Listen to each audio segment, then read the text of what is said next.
Good morning, friends. We are going to continue with the second unit, that is relation of partners. In the previous lecture, we have referred to duties of the partners, and that we have seen that partners should be just and faithful to each other. He should be honest. He should not make any personal profit. He should not carry on any competing business. He should indemnify the partnership firm in the case of any loss incurred to the firm because of his fraud. All those duties we have seen. In today's lecture, we are going to refer about rights of the partners. On your screen, you can refer that. What are the rights of the partner? One by one, I am going to explain each and every rights of the partners. Now, what it has been given, the first one is right to take part in the business. I told you that कि जब आप partnership agreement बनाते हो, जब partnership deed बनाते हो, you write down in that particular deed कि who will be an active partner, who will be a sleeping partner.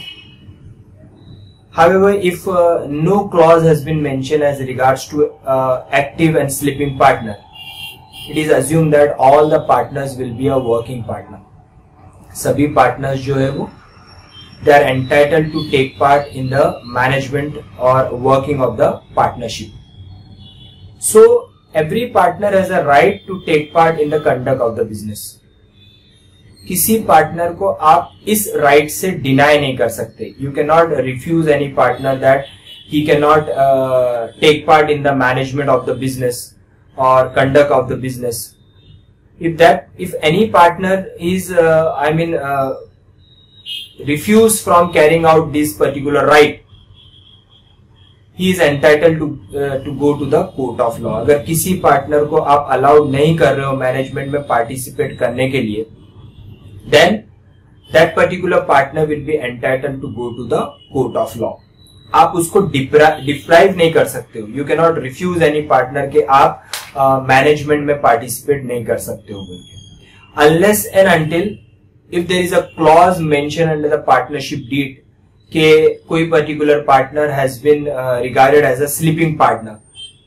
In that sense यानी एग्रीमेंट बनाते वक्त ही उस पार्टनर ने अपना कंसेंट दिया है कि he is not going to take part in the management. In that circumstances he will not participate in the management because he has himself given the consent at the time of formation of the partnership. लेकिन अगर ऐसा कोई consent नहीं है तो आप किसी partner को मैनेजमेंट में या फिर वर्किंग में पार्टिसिपेट करने से डिप्राइव नहीं कर सकते हो, रिफ्यूज नहीं कर सकते हो. तो every partner has a right to take part in the conduct of the business. Second one is right to be consulted. Every partner has a right to be consulted in the working of the, in the day-to-day transaction of the partnership. However, if there is any kind of there is a difference of opinion between the partners. कुछ partners हाँ बोल रहे हैं, कुछ partners ना बोल रहे हैं. In that circumstances, majority का rule prevail होगा. For example, if there are 5 partners, तो 3 पार्टनर्स जो हाँ बोलेंगे उस हिसाब से वो पार्टनरशिप का वर्किंग चलेगा as regards to day to day working. However if there is any kind of a decision which regards to the change in the nature of the business, अगर बिजनेस का नेचर ऑल टुगेदर चेंज करना है, type of business has to be change. You are carrying on with a mineral water business, now all together you want to change that particular business and come up with the leather industry. तो यहाँ पे you are changing the nature of the business. तो in that circumstances majority का rule prevail नहीं होगा.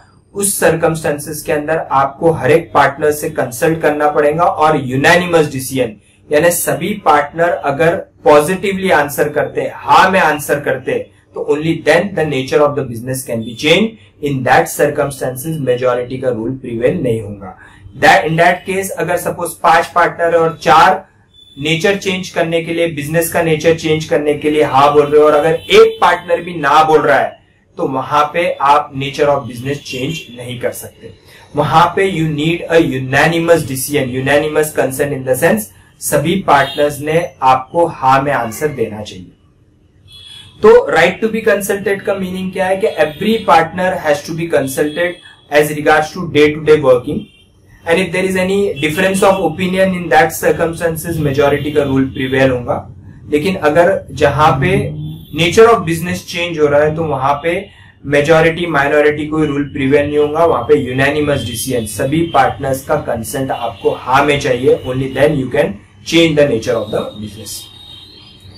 Then to have access to books, every partner has a right to verify the books of accounts. He also has a right to obtain the extract, that means photocopy of those books of account. लेकिन यहां पे intention गलत नहीं होना चाहिए। Partner को books of account verify करने के राइट से, if any partner want to check that के बुक्स ऑफ अकाउंट बराबर तरीके से मेंटेन हो रहे या नहीं हो रहे, तो बुक्स ऑफ अकाउंट को वेरीफाई कर सकता है।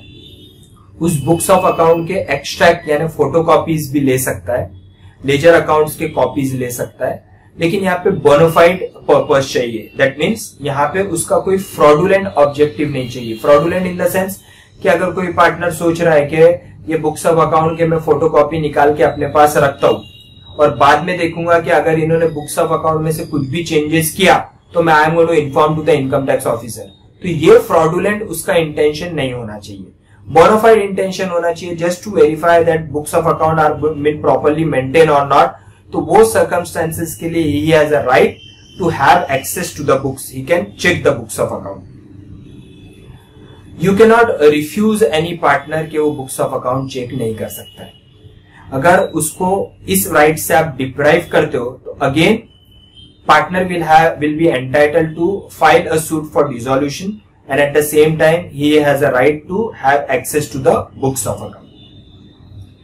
To share profit, in the deed itself it will be written के profit sharing ratio क्या रहेगा, तो every partner has a right to have a share in the profit. However, if no profit sharing ratio has been mentioned in the partnership agreement or a partnership deed, in that circumstances every partner will have a right to share the profit equally. ये general rule है कि अगर ratio mention किया गया है तो that ratio में you have to share the profit. अगर रेशियो मेंशन नहीं किया गया है तो जो इक्वल रेशियो, जनरल रूल क्या है कि if no ratio has been mention in the partnership agreement, in that circumstances profit will be shared equally. अगर कोई पार्टनर इससे डिनाई करता है, कोई पार्टनर बोलता है कि नहीं इक्वल शेयर नहीं है, मेरा ज्यादा है आपका कम है, तो फिर आपको ये प्रूफ करना पड़ेगा, जो ये अलेज कर रहा है, जो बोल रहा है कि प्रॉफिट शेयरिंग इक्वल नहीं है, मेरा ज्यादा है आपका कम है, तो उस सर्कमस्टेंसेस में जो इसको अलेज कर रहा है उसको प्रूफ करना पड़ेगा कि अनइक्वल किस तरीके से। Otherwise the general rule is कि if ratio has been mention, profit should be shared in that particular ratio. If ratio has not been mention then profit should be shared equally. Interest on capital. Now the general rule is कि interest as such on capital contribution should not be given. यानी as a matter of right no partner can say that कि मैंने इतना पैसा लगाया तो उसमें मुझे इंटरेस्ट मिलना चाहिए। However कंडीशन ये दी गई है कि अगर पार्टनरशिप एग्रीमेंट के अंदर अगर इंटरेस्ट ऑन कैपिटल का क्लॉज है या फिर पार्टनरशिप एग्रीमेंट में ऐसा क्लॉज नहीं है, लेकिन कस्टम एंड ट्रेडिशन ये बोल रहा है कि आज तक आप कैपिटल पे इंटरेस्ट हर एक पार्टनर को देते आए हो, तो जो भी न्यू पार्टनर रहेगा उसको भी आपको इंटरेस्ट देना पड़ेगा। या फिर कोई स्टैट्यूटरी ऑब्लिगेशन है, कोई स्टैट्यूटरी रूल के हिसाब से, जैसा कि as per the provision of income tax right now partners are entitled to receive the interest at the rate of 12% maximum. तो यहां पे बोला गया है कि as such interest on capital cannot be demanded by the partners. लेकिन अगर तीन चीजों में से एक भी चीज प्रिवेल हो रही है तो then the partner is entitled to receive interest on capital. तीन चीज कौन सी? तीन में से कोई भी एक चीज। पहला, अगर पार्टनरशिप एग्रीमेंट के अंदर कोई इंटरेस्ट ऑन कैपिटल का क्लॉज है, कि पार्टनर को कैपिटल पे इतना इंटरेस्ट दिया जाएगा, तो then the partner is entitled to receive the interest. या फिर सेकेंड पॉइंट क्या है कि अगर पार्टनरशिप एग्रीमेंट के अंदर क्लॉज नहीं है, लेकिन कस्टम एंड ट्रेडिशन ऐसा है कि आज तक आप पार्टनर को कैपिटल पे इंटरेस्ट देते आए हो, तो आगे भी जो न्यू पार्टनर एडमिट होगा उसको भी आपको कैपिटल पे इंटरेस्ट देना पड़ेगा। Point number 2। पॉइंट नंबर 3 ये बोलता है कि अगर कोई स्टेशनरी ऑब्लिगेशन है, जैसे कि फॉर एग्जांपल आपके पार्टनरशिप डीड में कोई क्लॉज नहीं है, आप आज तक कोई इंटरेस्ट देते नहीं आए हो, लेकिन स्टेशनरी ऑब्लिगेशन ये बोलता है under any law, as per present law, income tax says that के you should give a interest at the rate of 12% on capital contribution. तो यहां पे स्टेशनरी ऑब्लिगेशन है। तो under such obligation partners are entitled to claim the interest on capital. जो भी capital contribution partner करेगा उस पे partnership firm will pay the interest. As per the statutory provision, maximum interest that can be paid on the capital contribution is 12%. Next बोल रहा है interest on loan to firm। अगर कोई particular partner temporary partnership firm को कोई advances दे रहा है, loan दे रहा है, अपार्ट फ्रॉम कैपिटल कॉन्ट्रीब्यूशन, जैसे कि there are 3 partners who have started the business with a capital contribution of 50,000 rupees each। आज पार्टनरशिप फर्म को एक इमीडिएट पेमेंट लग रहा है ₹1 लाख का, लेकिन पार्टनरशिप फर्म के पास 1 लाख रुपए आज नहीं है। तो one of the partner temporarily gives a loan to a partnership concern, 1 lakh रुपए अपने पॉकेट से पार्टनरशिप फर्म को देता है और बोलता है कि आप ये पेमेंट आगे कर दो। तो यहां पे that partner has given a hand loan और a temporary loan to a partnership concern. तो on that particular hand loan और a temporary loan he is entitled to receive the interest at the rate of 6% per annum. तो capital पे he is entitled to receive the interest when there is either a clause in a partnership agreement, when there is a custom or tradition, or where there is a statutory obligation. However, as regards to a hand loan or a temporary loan given to a partnership concern, in that case the partner is entitled to receive the interest at the rate of 6% per annum. Right to indemnity, it is similar to duty to indemnify. In the previous lecture I told you that कि अगर किसी partner के negligence के वजह से, किसी partner के fraudulent activity के वजह से अगर पार्टनरशिप फर्म को कोई नुकसान होता है, तो पार्टनर्स का ये ड्यूटी बनता है, उसकी ये लायबिलिटी है कि वो लॉस की भरपाई करके दे। इन द सिमिलर मैनर, अगर किसी पार्टनर को अपने पॉकेट में से कुछ पैसा पे करना पड़ा पार्टनरशिप फर्म को कुछ लॉस से या फिर डेब्ट से बचाने के लिए, तो in that circumstances he is entitled to receive the amount of expenditure incurred from his pocket from the partnership concern. So in this case it is a duty of the partnership concern and the right of that particular partner who has made the expenditure from his pocket to get compensated from the partnership concern. जैसे कि example, आपके suppose आप एक particular shop पे एक business carry on कर रहे हो और जिसका 3 साल से म्युनिसिपल टैक्स आपने भरा नहीं है। अब हुआ क्या कि म्युनिसिपल कॉर्पोरेशन वाले आपकी दुकान को ताला लगाने आ गए, सील करने आ गए, या तो फिर वो डिमांड कर रहे हैं कि आप ये 3 साल का इतना municipal tax together with interest and penalty which works out to 48,000 you पे।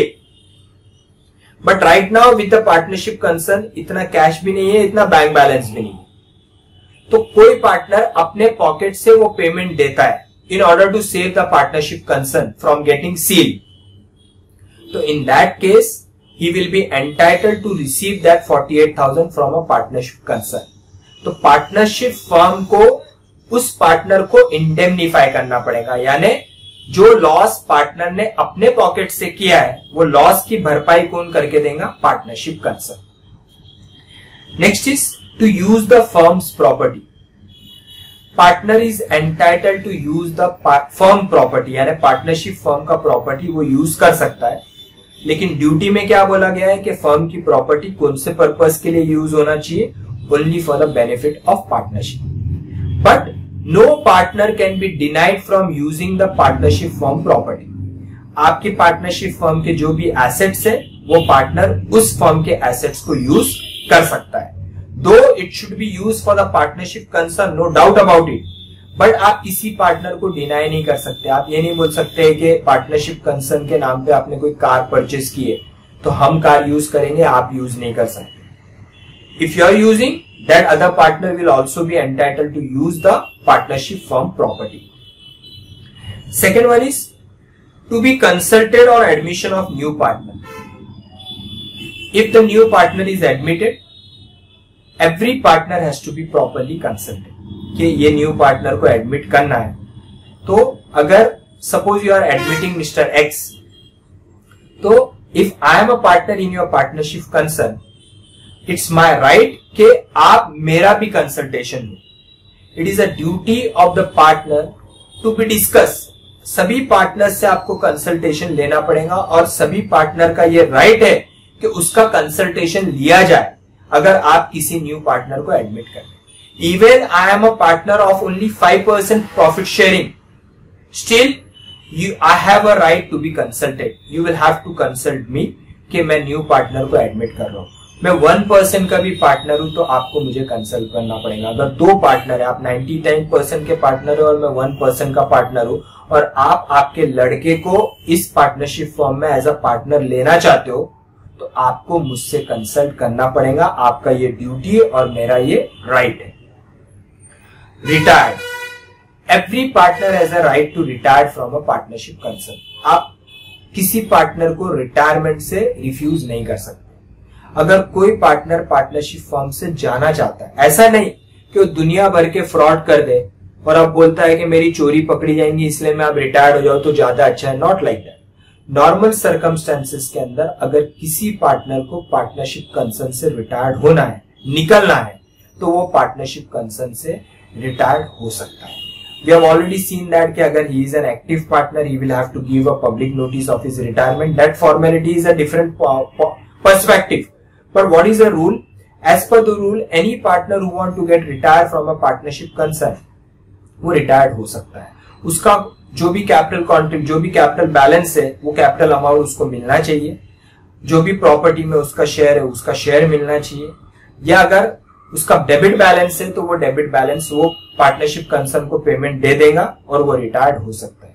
तो नो पार्टनर कैन बी, आप किसी पार्टनर को ऐसा बांध के नहीं रख सकते कि नहीं आप छूट नहीं सकते हो, अब ये शिकंजे में आप आ गए हो, आप नहीं जा सकते। Any partner who want to get retire from a partnership concern, he can get retired. Next, carry on the competing business after retirement. क्या कोई पार्टनर रिटायरमेंट के बाद सेम बिजनेस स्टार्ट कर सकता है? बिल्कुल स्टार्ट कर सकता है, अनलेस एंड अनटिल आपने उसके साथ रिटायरमेंट के वक्त कोई एग्रीमेंट किया है या at the time of admission itself it has been written in a partnership deed that कि at the time of retirement no partner can carry on a competing business for a reasonable period of time in a reasonable area. In that case he can not carry on a competing business. लेकिन अगर ऐसा कोई आपने agreement at the time of admission या at the time of retirement नहीं किया है, तो कोई पार्टनर जब पार्टनरशिप फर्म से निकल रहा है, रिटायर्ड हो रहा है, तो वो सेम बिजनेस कर सकता है। लेकिन एक कंडीशन क्या है कि even though a retiring partner can carry on a competing business, he can not solicit the customer of the partnership concern. Solicit का मीनिंग क्या है कि वो suppose I am getting retired from XYZ partnership firm, तो मुझे तो मालूम है ये XYZ पार्टनरशिप फर्म के कौन कौन से कस्टमर्स है, तो मैं उनको जाके सॉलिसिट कर रहा हूं। सॉलिसिट कर रहा हूं यानी उचका रहा हूं, उनको बहका रहा हूं, उनको बोल रहा हूं मुझे पता है कि आप XYZ फर्म से, ये पार्टनरशिप फर्म से आप गुड्स लेते हो, मैं भी उस फर्म का मैं पहले पार्टनर था, मुझे मालूम है कि आपको ये 20 रुपीज पर केजी रेट से गुड्स आते हैं, अब मैं आपको वही सेम गुड्स, वही क्वालिटी के गुड्स 16 रुपीज पर केजी से दूंगा। इसको बोला जाता है सॉलिसिट। तो आप ऐसा नहीं कर सकते। लेकिन as far as right is concern, every partner who is getting retired from a partnership concern, and if there is no contract made as regards to restriction, he can carry on with the same business. लेकिन अगर partnership concern ने आपके साथ कोई restrictive agreement किया है जिसमें बोला गया है कि आप competing business reasonable period of time के लिए रीजनेबल एरिया के अंदर नहीं कर सकते, तो फिर ये आपके राइट्स नहीं रहेंगे। लेकिन ऐसा अगर कोई आपके साथ एग्रीमेंट नहीं है तो you are entitled to carry on the same business, but at the same time you have to remember that you can not solicit the customer of the partnership concern to share subsequent profit after retirement. It is a duty of a partnership concern to settle the accounts of retiring partner. जो partner partnership firm से निकल के जाएगा। Outgoing partner कौन कौन से हो सकते हैं? I told you that outgoing partner can be on account of retirement और ऑन अकाउंट ऑफ डेथ। अगर कोई पार्टनर थ्रू रिटायरमेंट निकल के जा रहा है या फिर या किसी पार्टनर की डेथ हो गई, तो उसका जो भी पैसा बकाया है पार्टनरशिप फर्म के अंदर उसको इमीडिएटली पार्टनरशिप फर्म ने सेटल करना चाहिए। अगर पार्टनरशिप कंसर्न इस हालत में नहीं है कि वो उस पार्टनर के पैसे इमीडिएटली पे करे, तो इसका मीनिंग ये है कि आप उस रिटायरिंग पार्टनर आउटगोइंग पार्टनर का पैसा आप आपकी फर्म में एज अ लोन यूज कर रहे हो। इन that case that particular partner who is a outgoing partner will be entitled to receive a share in a future profit. जो भी आप उसका पैसा लेके आगे पार्टनरशिप फर्म को चला रहे हो और आगे जब भी आप प्रॉफिट कमाएंगे उसमें से भी वो पार्टनर का आपको प्रोपोर्शनेट शेयर देना पड़ेगा जो अभी चला गया है लेकिन जिसका अकाउंट आपने सेटल नहीं किया है, या फिर उस पार्टनर के बैलेंस अमाउंट पे आपको इंटरेस्ट पे करना पड़ेगा। जो मैंने आपको ऑलरेडी बताया कि अगर कोई पार्टनर आपको पार्टनरशिप फर्म को लोन देता है तो then partnership firm will be liable to give the interest at the rate of 6% per annum. तो in that case this partner outgoing partner जो चला गया है लेकिन जिसका अकाउंट सेटल नहीं हुआ है, तो he can demand either a share in a subsequent future profit और otherwise he can demand interest at the rate of 6% per annum. Next is not to be expelled. किसी पार्टनर को बेवजह आप expel नहीं कर सकते हो या निकाल नहीं सकते हो unless and until आपके पार्टनरशिप डीड में एक्सपल्शन का क्लॉज है और उस पार्टनर ने कोई फ्रॉड किया है और आपके पास उसका रीजन टू बिलीव है कि उसने फ्रॉड किया है और आपको उसको एक नोटिस देना पड़ेगा बिफोर एक्सपल्शन, यानी उसको चांस देना पड़ेगा टू प्रूव हिज इनोसेंस। अगर ये कंडीशन प्रिवेल नहीं हो रही है, यानी अगर पार्टनरशिप डीड के अंदर कोई क्लॉज एक्सपल्शन का नहीं है, तो मेजॉरिटी पार्टनर्स मिलके किसी एक पार्टनर को या कपल ऑफ पार्टनर्स को आप एक्सपेल नहीं कर सकते हो, निकाल नहीं सकते हो। सपोज 4 पार्टनर्स है जिसमें 3 लोग एक फैमिली मेंबर्स है और एक आउटसाइडर है, तो 3 लोग मिलके वो एक आउटसाइडर जो है उसको आप एक्सपेल नहीं कर सकते, यानी मेजॉरिटी लोग मिलके किसी एक माइनॉरिटी को आप पार्टनरशिप फर्म से निकाल नहीं सकते unless and until there is reason to believe that he has committed any kind of a fraud and there is a clause of expulsion in a partnership agreement. लेकिन ये होने के बावजूद भी उस पर्टिकुलर पार्टनर जिसको आप निकालना चाहते हो उसको आपको प्रीवियस नोटिस देनी पड़ेगी। ये डिटेल में we are going to refer in the subsequent clause. Expulsion का एक सेपरेट पैराग्राफ है जिसमें अपन देखेंगे। तो as far as matter of right is concern, no partner can be expelled from a partnership concern. कोई भी मेजॉरिटी लोग नहीं, तो क्या होगा कि सभी लोग जो जिसको लग रहा है कि एक पार्टनर जो बहुत ज्यादा इंटरफियर कर रहा है और वो आपके बुक्स ऑफ अकाउंट घड़ी घड़ी चेक कर रहा है, तो इन दैट केस मेजॉरिटी लोग मिलके किसी माइनॉरिटी को एक पार्टनर को बोलेंगे हम आपको निकाल रहे हैं, तो ऐसा बहुत डिस्प्यूट क्रिएट होंगे। तो इसी लॉ ने क्लियरली बोला है कि किसी पार्टनर को आप एक्सपेल नहीं कर सकते, फायर नहीं कर सकते, निकाल नहीं सकते। Next is remuneration. As a matter of right, no working partner can demand a salary for working in a partnership concern. I told you that कि कुछ एक्टिव पार्टनर होते हैं, कुछ डोरमेंट पार्टनर होते हैं। एक्टिव पार्टनर का meaning क्या है कि जो पार्टनरशिप कंसर्न में काम करने वाले पार्टनर्स हैं, जो डे टू डे एक्टिविटी को टेक केयर करेंगे, ऐसे पार्टनर। तो this working partner as a matter of right he can not demand a remuneration. वो ऐसा नहीं बोल सकता है कि रिम्यूनरेशन का मीनिंग है सैलरी, प्रॉफिट का शेयर तो उसको मिलेंगे ही। Apart from that, if there are 3 conditions में से कोई भी एक कंडीशन प्रिवेल हो रही है तो उसको कैपिटल पे इंटरेस्ट भी मिलेगा। लेकिन as a matter of right he can not say that कि मैं काम कर रहा हूं तो मुझे सैलरी भी मिलना चाहिए। लेकिन सैलरी के लिए एक कंडीशन दी गई है कि जैसा इंटरेस्ट के लिए either of the 3 things has been mention, remuneration के लिए either of the 2 things has been mention.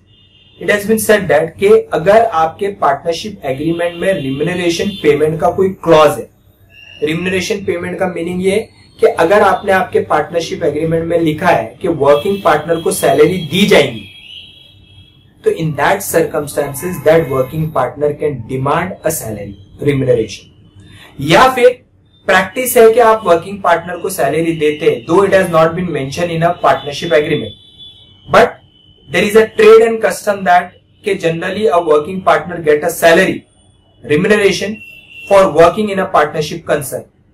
तो in that case that working partner, जो भी नवा working partner रहेगा, he can also demand a remuneration. लेकिन either of these 2 things अगर नहीं है, पार्टनरशिप एग्रीमेंट में कोई क्लॉज नहीं है या फिर ट्रेड एंड कस्टम नहीं है, तो then that working partner as a matter of right he can not demand a remuneration. वो डिमांड नहीं कर सकता है कि मुझे सैलरी आपको देनी पड़ेगी।